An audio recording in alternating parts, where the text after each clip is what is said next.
வணக்கம் நேயர்களே, அனைவருக்கும் 2024 ஆங்கில புத்தாண்டு நல்வாழ்த்துக்கள். Happy new years.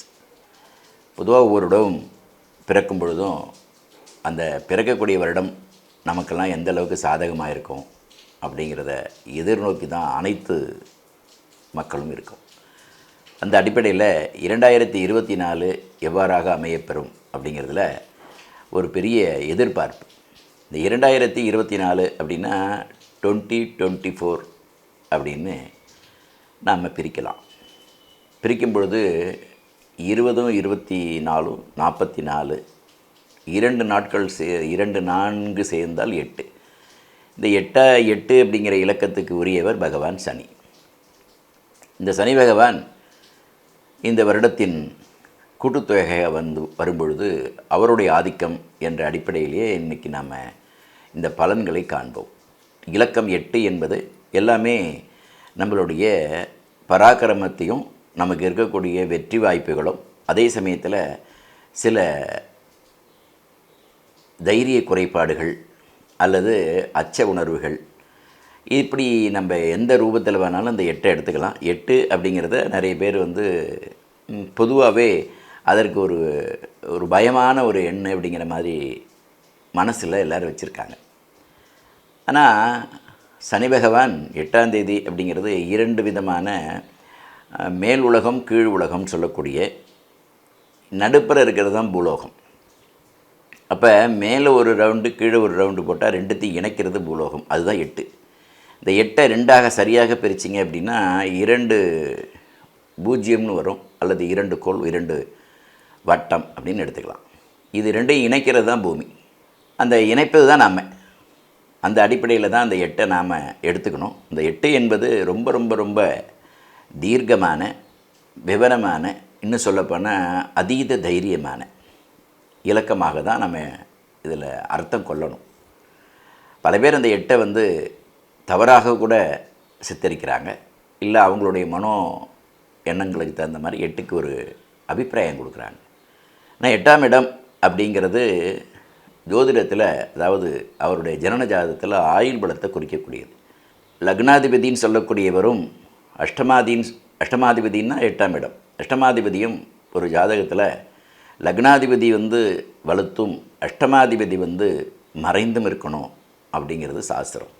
இப்போ என்ன காரணம் அப்படின்னா, அஷ்டமாதிபதி அப்படிங்கிறது நீண்ட ஆயுளை கொடுக்கக்கூடியவர். நேரடியாக எல்லாருக்கும் தெரியறதில்லை. அந்த மாதிரி ஒரு 8 இலக்கத்தில் இந்த வருடம் பிறக்குது. அதனால் மிகச்சிறந்த ஒரு பலனை அனைத்து மக்களுக்கும் சனி பகவானால் தர்றதற்கான முழுமையான பலன்களை பெற வேண்டும் என்ற உயர்ந்த எண்ணத்தோடு இறைவனை இந்த புத்தாண்டு 2024 ஆங்கில புத்தாண்டு வரக்கூடிய 12 மாதங்களும் 2024 12 மாதங்கள் 365 நாட்களும் மனமகிழ்ச்சியுடன் எல்லா விதமான அஷ்ட ஐஸ்வர்யங்களும் பெற வேண்டி, திடகாத்திரமான ஆரோக்கியத்தை பெற வேண்டி, நமக்கெல்லாம் மன சந்தோஷத்தை தர வேண்டும் என்று சனி பகவானை பிரார்த்தித்து, சனி பகவானின் மேல் தேவதை, உலகமே அண்டசராசரங்கள் 7 14 உலகத்துக்கும் அதிபதியாக இருக்கக்கூடிய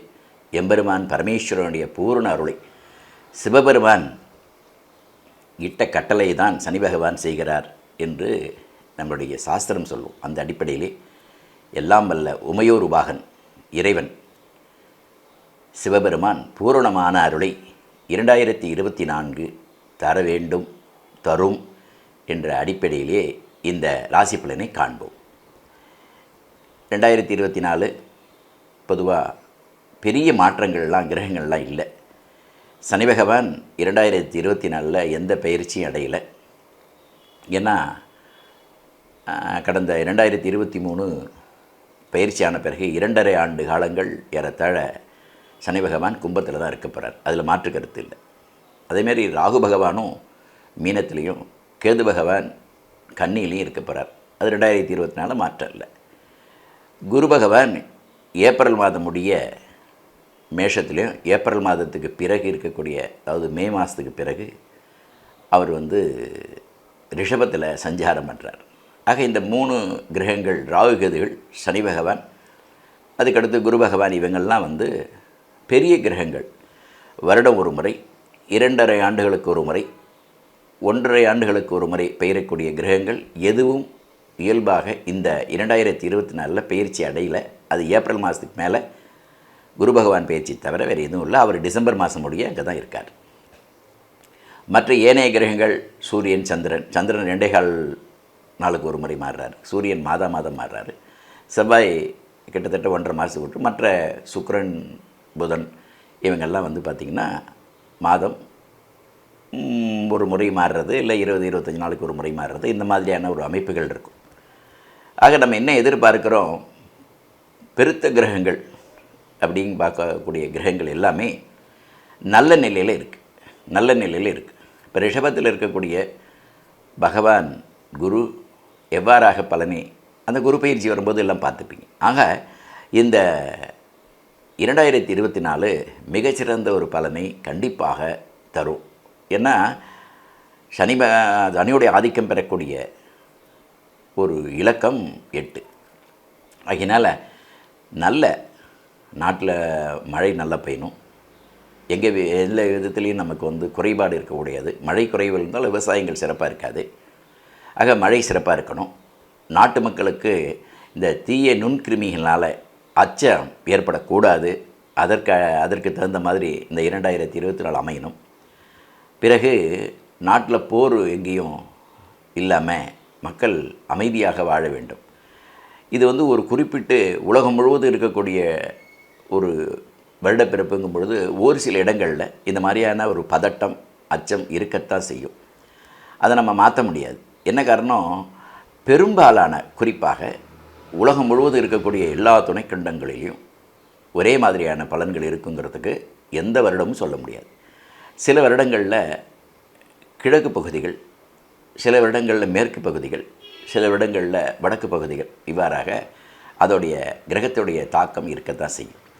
அந்த அடிப்படையில் இப்போ நம்ம வந்து கிழக்கத்திய நாடுகள் அப்படின்னு சொல்லக்கூடியதுலையும், அதே சமயத்தில் இந்தியாவில் நமக்கு என்ன இருக்கும் அப்படிங்கிறதுல நம்ம வந்து ஜோதிடத்தை பெரும்பாலும் இந்திய துணைக்கண்டத்தில் இருக்கக்கூடிய மக்கள் பல்வேறு நாடுகளில் வியாபித்திருக்கிறார்கள். அவர்களுக்கெல்லாம் நமக்கு என்ன சொல்கிறோம் அப்படின்னா, அதாவது இந்து தர்மப்படி சனி பகவான் இந்த கும்பத்தில் இருக்கும் பொழுது நம்ம என்னதான் நம்ம வருடத்தை ஆங்கில புத்தாண்டு கொண்டாடினாலும் அவர் எங்கே வீட்டில் இருக்கிறார் அப்படிங்கிறத முதல்ல ஜோதிடத்தில் நம்ம தொட வேண்டிய அவசியம் இருக்கும். அந்த அடிப்படையில் கும்பத்தில் இருக்கக்கூடிய சனி பகவான் சிறந்த ஒரு பலனை தரணும். ஏன்னா மகரத்தை வந்து உச்சநீச்சன் கொடுத்துருக்கிறாரு, ஆனால் கும்பத்தில் யாருக்குமே உச்சநீச்சன் கொடுக்கல. அப்போ கும்பம் என்பது பூரணமானது அப்படின்னு அர்த்தம். இந்த கும்பங்கிற வார்த்தையிலே உங்களுக்கு புரியும். ஆகையினால் கும்பத்தில் இருக்கக்கூடிய சனி பகவான் இந்த வருடம் நமக்கு வருடத்தின் அதிபதியாக வர்றதுனால பெரும்பாலான அனுகிரகங்கள் தான் இருக்குமே ஒழிய பயப்பட வேண்டிய அவசியம் இல்லை. பதட்டம் இருக்கும். அந்த பதட்டத்தை நம்ம ஒன்றும் எதிர்கொண்டு தான் ஆகணும். அந்த பதட்டத்தினால் இருக்கக்கூடிய விளைவுனால பெரிய உயிர் சேதம் தான் ஏற்படுமா சார் அப்படிங்கிறதுக்கெல்லாம் நாம் வந்து பயந்துக்க வேண்டிய அவசியம் இல்லை அப்படிங்கிறது இருக்குது. ஆகையினால் இது ஒவ்வொரு சில பிரதேசங்களில் சின்ன சின்ன இடையூறுகள் இருக்கத்தான் செய்யும். அதை நம்ம வந்து ஏற்றுக்கிட்டு அதற்கு தகுந்த மாதிரியான அதை தடையை மீறி நம்ம வந்து அந்த காரியங்களில் முழுமையாக திருப்தி அடைவோம், வெற்றி அடைவோம். சின்ன சின்னது அதெல்லாம் இல்லாமல் இருக்காது. ஒரு இடம் எடுத்தோன்னே எல்லாத்தையுமே நாங்கள் பாசிட்டிவாகவும் சொல்ல முடியாது. சில விதமான இடங்களில் இருக்கத்தான் செய்யும். இந்த குறிப்பிட்ட அந்த இடங்களில் இருக்கக்கூடிய அமைப்புகளில் நாம் அதை ஏற்றுக்கிட்டு தான் ஆகணுங்கிற அடிப்படையில் நம்ம இந்தியாவுக்கு ஏதாவது இருக்குமா? உறுதியாக 100% இந்தியாவிற்கு இருக்காது. அரசியல் மாற்றங்களில் ஏறத்தாழ நமக்கு எதிர்பார்க்கக்கூடிய நல்ல முன்னேற்றமான ஒரு மாற்றம் தான் அரசியலில் நிகழும். எதிர்பார்க்கக்கூடிய ஒன்று. அந்த எதிர்பார்க்கிறது மனமகிழ்ச்சி தருமா அரசியலில் அப்படிங்கிறது, ராஜாக்கள் அப்படிங்கிறது நமக்கு தைரியமான பல நன்மைகளை, புதிய வழிவகைகளை, புதிய திட்டங்களை, நாட்டு மக்களுக்கு நலன்கள் அளிக்கக்கூடிய திட்டங்களை வகுத்து அதற்கு தகுந்த மாதிரி ஆட்சியாளர்கள் நமக்கு ஆட்சியை தருவார்கள் அப்படிங்கிறதுல தெளிவான ஒரு சிந்தனைக்கு நம்ம இருக்கலாம். ஆகவே வரக்கூடிய அந்த நாட்களில் சிறப்பாக இருந்து நம்மெல்லாம் எல்லோரும் சந்தோஷமாக இந்த புத்தாண்டை கொண்டாடுவோம். மிதுனராசி என்பர்கள் இந்த ஆண்டு எவ்வாறாக இருக்கும்? நல்லா இருக்கும். ஏப்ரல் முடிய குரு பகவான் 7-10க்கு வேண்டியவர் 11ஆம் வீட்டில் மிகச்சிறந்த இடத்துல இருக்கிறார். அதாவது 7ஆம் வீடுக்கும் 10ஆம் வீடுக்கும்னா தனுர் மீனத்துக்கு அதிபதி பகவான் குரு.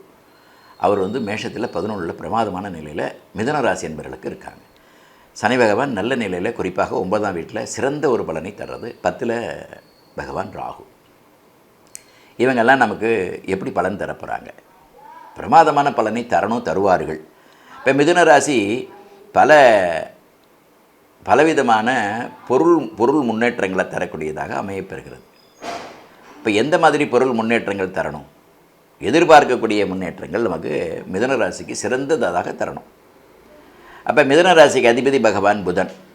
மிதுன ராசிக்கு அதிபதி பகவான் புதன்.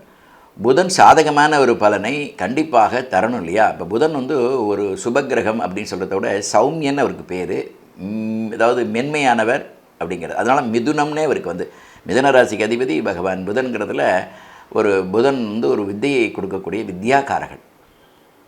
அவர் அவர் ராசிக்கு குரு பகவான் உபய ராசிக்கு 7, 10க்கு வேண்டியவர், அவை 11 இருக்கிறாரு. சிறந்த ஒரு பலனை தரும். அதே மாதிரி இந்த ஆண்டின் 8க்கு இலக்கத்துக்கு அதிபதியாக இருக்கக்கூடிய சனி பகவானும் அதே சமயத்தில் மிதுன ராசிக்கு பாக்கியஸ்தானத்தில் பிரமாதமான நிலையில் லாபத்தை பார்க்கக்கூடிய ஒரு இடமாக, லாபத்தை பார்க்கறது சனி பகவான் லாபத்தை பார்க்குறார். அப்போ லாபத்தை பார்க்கறது ஒரு சிறந்த ஒரு பலனை தருவார் அப்படின்னு நம்ம எதிர்பார்க்கலாம். வேறு நமக்கு என்ன சார் வேணும்? ஒரு வருடம் பிறந்தோன்னா நமக்கு என்ன வேணும்? இந்த வருடம் கடந்த வருடம் 2023 விட 24 சிறப்பாக இருக்கணுங்கிற ஒரு எதிர்பார்ப்பு இருக்குமா? இருக்கும். அப்போ நம்ம ஏதாவது தடைப்பட்ட காரியங்களை செய்கிறதுக்கு வாய்ப்பு இருக்கா? நீண்ட நாள் வராத நிலுவையில் உள்ள பணம் சேர்ந்துருமா? நான் நிறைய காரியங்களை செய்து அந்த காரியங்களில் முழுமை பெறாமல் அப்படி நிற்கிது, அதெல்லாம் முழுமை பெறுமா? ஏன்னா கடந்த காலங்களில் 2022, 2021 உங்களுக்கு அஷ்டம சனியில் இருந்தீங்க. இந்த அஷ்டம சனியில் இருந்து அந்த நெருக்கடிகளை சமாளித்து அந்த நெருக்கடியிலேருந்து மீண்டு வர்றதுக்கு 2023 ஏறத்தாழ திருக்கணிதப்படி பார்க்கும்போது கடந்த 20 டிசம்பர் 2023 தான் திருநள்ளார் சனி பயிற்சின்னு சொன்னாங்க. நாம் 2023 ஜனவரி 17ஆம் தேதி திருக்கணிதப்படி முடித்தாச்சு. அவங்க வாக்கியப்படி அவங்க செய்கிறது. இப்போ என்ன விசேஷம் அப்படின்னா, அதோடைய தாக்கம்லாம் படிப்படியாக குறைஞ்சி அந்த தாக்கத்திலேருந்து நீங்கள் விடுபட்டு அந்த தாக்கத்திலேருந்து ஒரு மறைவு செய்வதற்கு, அந்த தாக்கத்தை மறைக்க ஒரு காலகட்டம் ஆகும். அந்த காலகட்டம்லாம் இப்போ முடிஞ்சு இப்போ தான் படிப்படியான ஒரு முன்னேற்றத்தை நீங்கள் பார்க்குறீங்க. அந்த படிப்படியான முன்னேற்றங்கள் நமக்கு அனுகூலமாக இருக்குமாங்கிறது தான் இப்போ நம்ம பலன் சொல்கிறோம். கண்டிப்பாக இருக்கும். வேறு எதுவும் வேண்டிய அவசியம் இல்லை. அந்த படிப்படியான முன்னேற்றங்கள் இருந்ததுன்னா மனமகிழ்ச்சி தரக்கூடியதாக அமையப்பெறுகிறது மிதுன ராசி. பொதுவாக இந்த ஜனவரி மாதத்தில் 2 விஷயத்தை நம்ம புரிஞ்சுக்கணும். ஜனவரி மாதங்கிறது தனுசில் ஒரு 15 நாள் சூரியனும், அதுக்கடுத்து மகரத்தில் ஒரு 15 நாள் சூரியனும். மகரத்தில் இந்த மாதிரி சூரியன் சஞ்சாரம் பண்ணும். இப்போ சூரியன் சஞ்சாரம் பண்ணும்போது என்ன ஆகிடும் அப்படின்னா, தனுசில் இருக்கிறவர் சூரிய பகவான் 7ஆம் வீடு மிதுனத்தை பார்ப்பார்.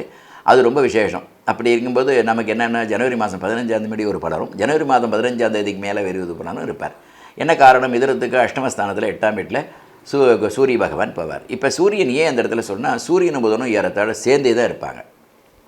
கிட்டத்தட்ட பெரும்பாலான நேரங்களில், பெரும்பாலான ஜாதகங்களில் சூரியனும் புதனும் சேர்ந்து இருக்கிறதுக்கு தான் வாய்ப்பு அதிகமாக இருக்குது. ஏன்னா ஒன்றோட ஒன்று தொடர்புடுக்கக்கூடிய கிரகத்தில் முக்கியமாக நிற்கிறது சூரியனும் புதனும் தான். அப்போ அவருடைய நிலைப்பாடு என்ன? அவர் எப்படி தைரியத்தை கொடுப்பார்? மிதுன ராசிக்கு 3ஆம் வீட்டுக்கு அதிபதி 7 அமரும் பொழுது, 7ங்கிறது கூட்டுத்தொழில், மனைவி ஸ்தானம். இப்படி இருக்கும் பொழுது இதற்கு வேண்டிய அனுகூலத்தை பிரமாதமான தரத்துக்கான ஒரு சூழலை மிதுன ராசிக்கு தரும். அப்போ நம்ம என்ன, விவசாய பணியில் இருக்க விவசாயம் நல்லா இருக்குமா? நல்லாயிருக்கும். அதுக்கடுத்து பொருளாதார சிக்கல் இல்லாமல் இருக்குமா? பொருளாதார சிக்கல் இல்லாமல் இருக்கும். எதிர்பார்க்கக்கூடிய முன்னேற்றம் கிடைக்குமா? முன்னேற்றம் கிடைக்கும். ஆரோக்கியத்தில் ஏதாவது குறைபாடு வருமோ? ஆரோக்கிய குறைபாடுகளாக நீங்கி படிப்படியாக நீங்கள் முன்னேற்றம் அடையணும். இதுக்கான வாய்ப்புகள் இருக்குது. பெற்றோர்கள் குழந்தைகள் மேலே இருக்கக்கூடிய அனுகூலத்தை, பெற்றோர்களுக்கு தகுந்த மாதிரியான ஒரு சந்தோஷத்தை குழந்தைகள் கொடுக்கும். அதுக்கான வாய்ப்பு இருக்குது. இதெல்லாம் தான் இன்றைக்கி நம்ம எதிர்பார்க்கக்கூடிய ஒரு ஆண்டு பலன். அப்படிங்கும்போது 2024 ஆண்டு பலனுங்கும் பொழுதும், அதே சமயத்தில் ஜனவரி மாதத்தில் இன்றைக்கி எந்த அளவுக்கு இருக்கும், ஜனவரியில் நிறைய விசேஷங்கள்லாம் வரப்பொழுது அந்த விசேஷங்கள்லாம் அதெல்லாம் நமக்கு தகுந்த மாதிரியான ஒரு பக்கம் செலவினங்கள், இன்னொரு பக்கம் மகிழ்ச்சி. செலவினங்கள் ஆனாலும் கூட அந்த மகிழ்ச்சிங்கிறது வருடத்தில் ஒரு நாள் வர்றதுனால, நியூ இயர் வருது, அதுக்கடுத்து நியூ இயரில் இருக்கக்கூடிய முன்னேற்றங்களுக்கு அடுத்தக்கூடிய நிறைய விசேஷங்கள்லாம், பண்டிகைகள்லாம் வரும்பொழுது இந்த மாதிரியான செலவுகள் இருந்தாலும் இந்த செலவுகளோட மன மகிழ்ச்சி, குடும்பத்தில் இருக்கிற உறவுகள், நமக்கு இருக்கக்கூடிய இன்னும் சொல்லப்போனால் தடைப்பட்ட உறவுகளில் நமக்கு நல்ல மன நெருக்கத்தையும் அதே சமயத்தில் சந்தோஷத்தையும் தரணும், உறுதியாக தரும் அப்படிங்கிறத சொல்லி எல்லா விதமான அஷ்ட ஐஸ்வர்யங்களையும் நீங்கள் பெறணுங்கிறதையும், அதே மாதிரி நிறைய உங்களுக்கு மேலே இருக்கக்கூடியவர்கள் பல பேர்கிட்ட உங்களுக்கு அனுகிரகம் கிடைக்க போகுதுங்கிறதை சொல்லி மீண்டும் சந்திப்போம். நன்றி, வணக்கம்.